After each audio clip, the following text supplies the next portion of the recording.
ಇಂದೇ ಡೌನ್ಲೋಡ್ ಮಾಡಿ ಮತ್ತು ನಿಮ್ಮ ನೆಚ್ಚಿನ ಶೋಗಳನ್ನ ಆನಂದಿಸಿ. ಸುಮ್ನೆ ಇರು. ಆ ಬೆಗ್ಗರ್ ಹತ್ರ ಹೋಗ್ತೀಯಲ್ಲ, ಅವರು ಬೆಗ್ಗರ್ ಅಲ್ಲ, ಅವರು ಗುಡ್ ಬ್ಯಾಡ್ ಅಲ್ಲ. ಸುಮ್ನೆ ಬರ್ತೀಯೋ ಇಲ್ವೋ? ಅಯ್ಯೋ ದೇವ್ರೆ, ದುರ್ಗಾ ಇದನ್ನ ಕರ್ಕೋ. ಇವರು ರುದ್ರಾಕ್ಷಿ ಕಟ್ಟೋದಕ್ಕೆ ಬಂದಿದ್ದಾರೆ, ಬೇಗ ಹೋಗು. ಮಾಯಾ, ನನ್ನ ಮಾತು ಕೇಳಿ. ಅಪ್ಪ ಏನು ಮಾಡೋದಿಲ್ಲ. ಬಿಡಿ ಮೇಡಮ್.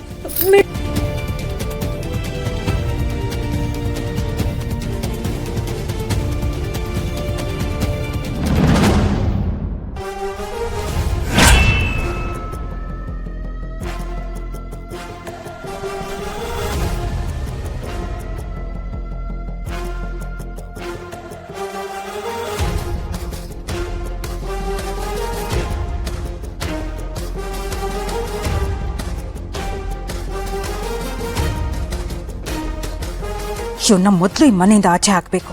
ನನ್ನ ಪರಿಧಿ ಒಳಗೆ ಅವನಿಗೆ ಬರೋದಕ್ಕೆ ಬಿಡಬಾರ್ದು. ಇಲ್ಲ, ಬಿಡಲ್ಲ ನಾನು. ಶಂಭು ಅವರು ಬಂದ್ಯಾರ? ಎಲ್ಲಿ?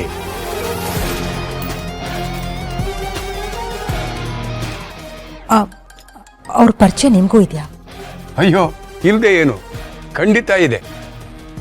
ನನ್ನ ತಲೆನೋವು ಮಾಯ ಆಗಿದ್ದೇ ಇವರಿಂದ. ನನ್ನ ಬುದ್ಧಿಗೆ ಮಂಕು ಕೌದಾಗ ಸರಿ ಮಾಡಿದ್ದೀವ್ರೆ.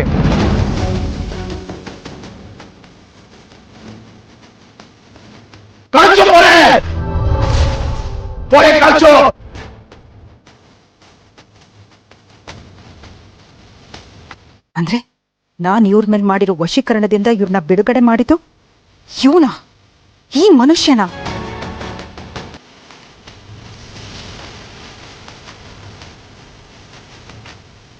ಅದು ಶರತ್. ಮಾಯಾ, ನನ್ನ ಮಗಳ ಕೈ ಹಿಡಿದು ಎಳ್ಕೊಂಡು ಹೋಗಕ್ಕೆ ಎಷ್ಟು ಧೈರ್ಯ ನಿನಗೆ?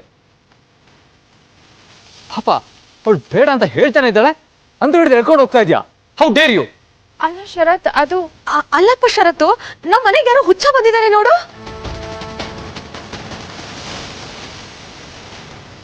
ಹೌದು ಶರತ್, ಕಿತನ ಪ್ರೊಟೆಕ್ಟ್ ಮಾಡ್ಬೇಕು ಅಂತಾನೆ ನಾನು ಕರ್ಕೊಂಡು ಹೋಗ್ತಿದ್ದೆ. ಆ ಬೆಗ್ಗರು ಮಾಯಾ, ಮನೆಗೆ ಬಂದಿರೋ ಗೆಸ್ಟ್ನ ಹೇಗೆ ಟ್ರೀಟ್ ಮಾಡ್ಬೇಕು ಅಂತ ಗೊತ್ತಿದ್ದೀರೋ ನೀವು ಹುಚ್ಚರು.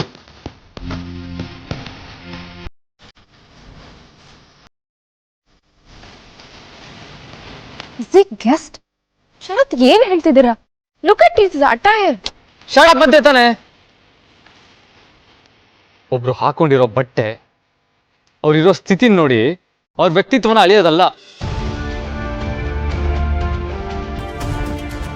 ಅವ್ರು ಯಾರು ಅನ್ಕೊಂಡಿದ್ಯಾ? ಅವರು ದುರ್ಗಾ ತಂದೆ. ಅವ್ರಿಗೆ ಈ ಮನೆ ಸಿಗ್ಬೇಕಾಗಿರೋ ಎಲ್ಲ ಗೌರವ ಸಿಕ್ಕೇ ಸಿಗುತ್ತೆ.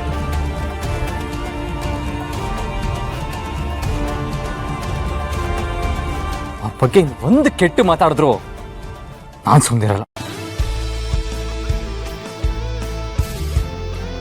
ಬಾಕಂದ,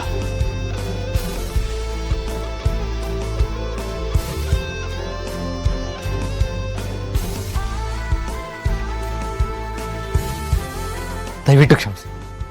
ಪ್ಲೀಸ್ ಕೂತ್ಕೊಳ್ಳಿ.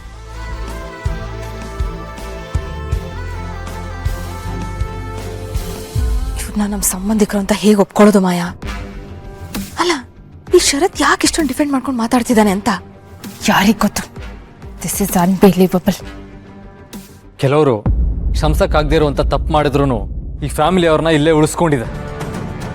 ಈ ಮನೇಲಿ ಜಾಗ ಕೊಟ್ಟಿದೆ ಅನ್ನೋದು ನೆನಪಿರ್ಲಿ.